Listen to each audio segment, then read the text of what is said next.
In a time when the heavyweight division really needs a shot in the arm to booster the action of the division, it is time now to take a closer look at the possibility of Tyson Fury against Anthony Joshua. Time to check the temperature.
Anthony Joshua is an enigma.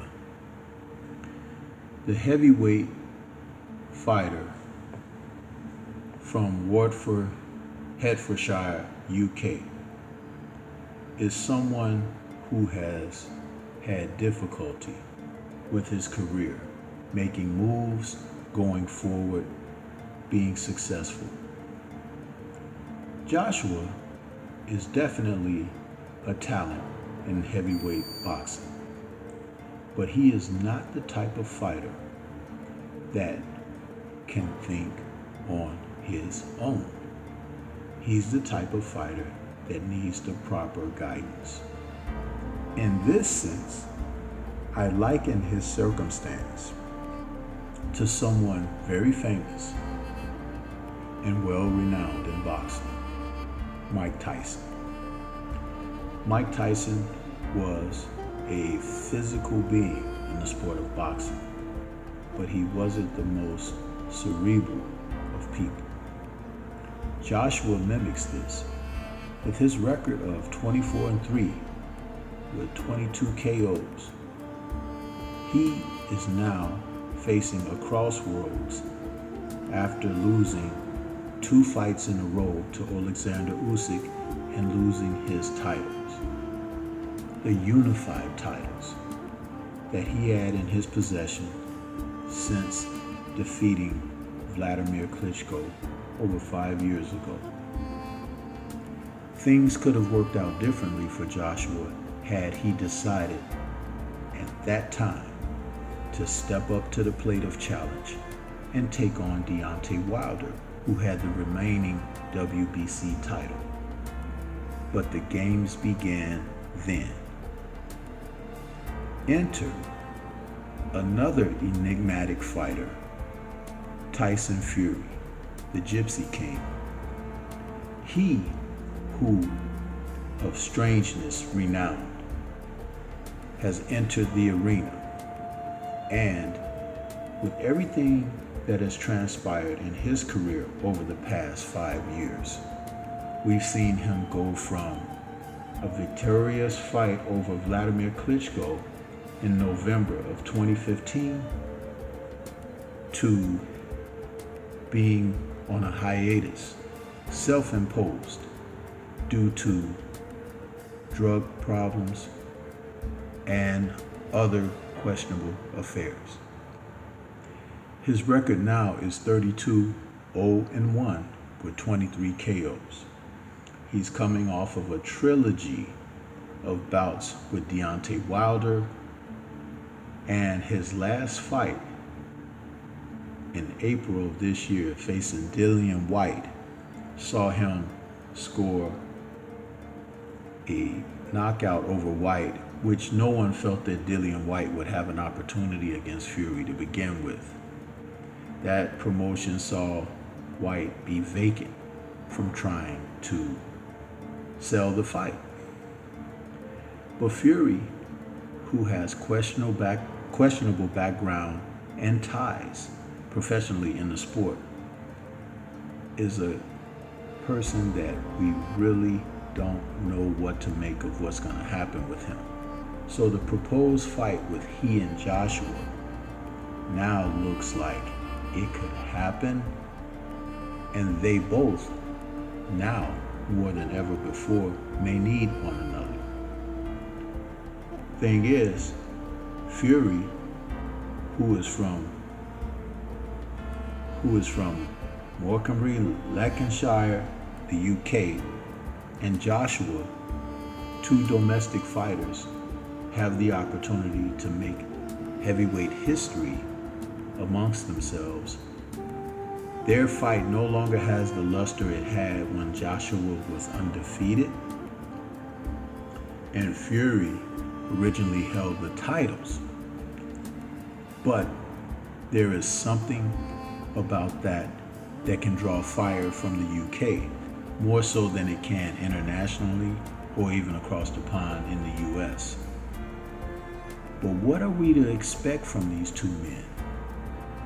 Joshua has faced lackluster opposition and questionable choices in his career have seen him, prior to the losses to Usyk,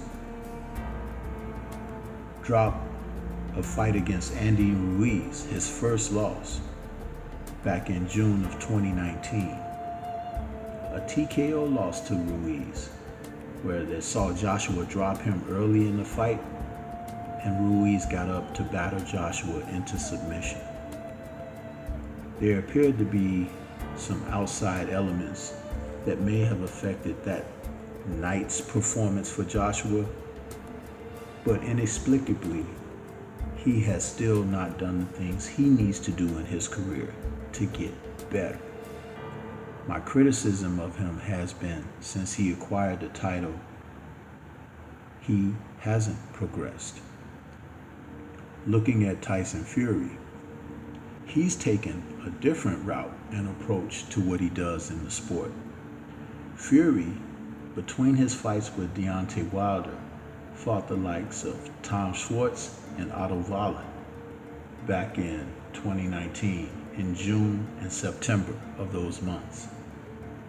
Now, though those men were pretty much unknown, what it did for Fury, it allowed him to get back into ring shape, knocking that rust off, where when he went into his first bout against Wilder, he may have just had that camp of losing weight and getting back in shape, but needed to be in real boxing shape.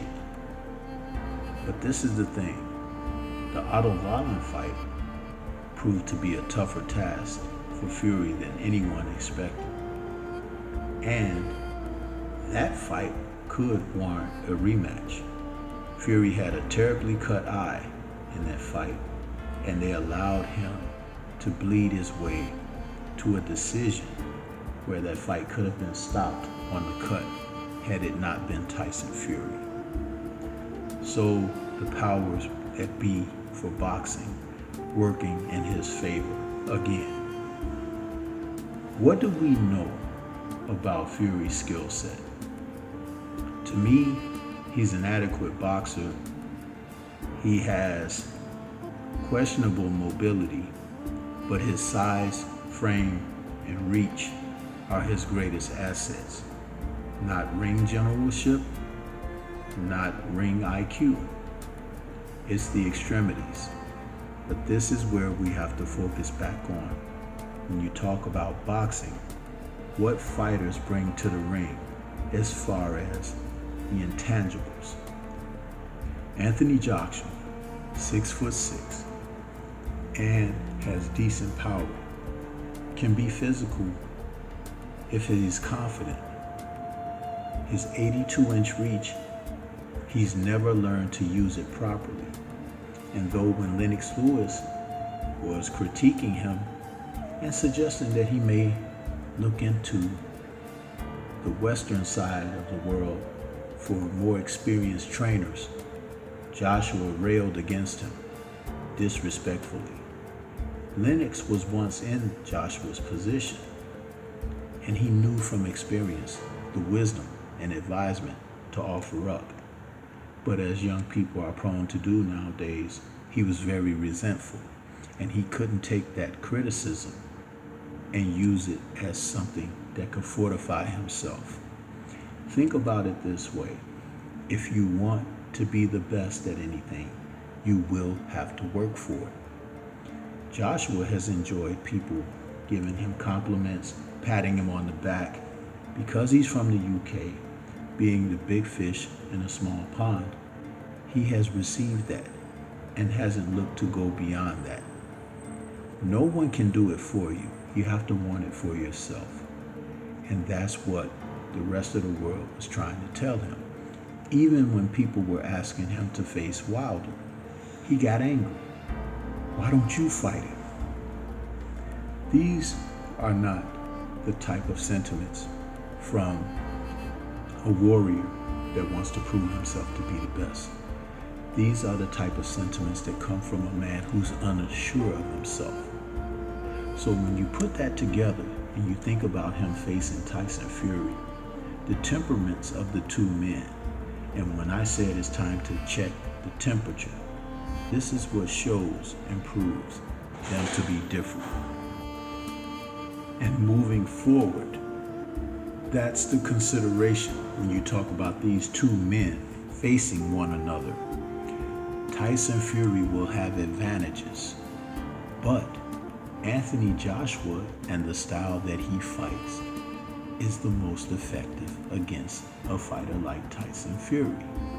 The athleticism that Joshua has could pose a problem for Fury, but Fury has the stronger sense of resolve and a little bit more steady on that level of psyche.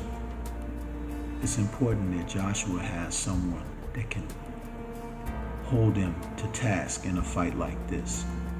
What do you think? This is Stormy B, man. That's all I have for you at this time. Shout out to the mighty LDBC and Liberated Perspective, the third eye view of the world. For more content such as this, please like, comment, subscribe, and share. Until the next time we speak, peace to everyone out there, and everyone remain safe.